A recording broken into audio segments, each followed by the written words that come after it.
আসসালামু আলাইকুম রাহমাতুল্লাহ। আমরা জেদ্দা শহরের আব্দুল মাজিদ পার্কে চলে আসলাম। এটা হচ্ছে খুব সুন্দর একটি পার্ক। এই যে অপরূপ দৃশ্য রাতের, সবগুলো খেজুরের বাগান, ছোট ছোট করে সাজানো খেজুরের গাছ, সৌদির ঐতিহ্যবাহী জিনিস। এই দেখেন,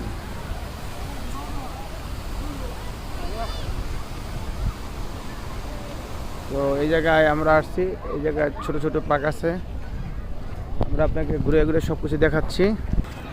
এই যে আমরা নিয়ে আসলাম বাচ্চাদের পার্ক একটা। এই যে এখানে বাচ্চাদের খেলাধুলার জায়গা আরও আছে, ওই যে আছে, এই যে আছে।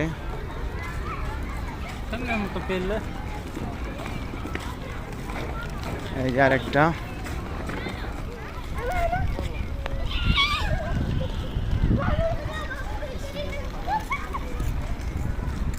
এই যে ঘুরে ঘুরে দেখাচ্ছি সমস্ত জায়গায়। খুব সুন্দর একটা পার্ক, মোটামুটি দেখার মতন।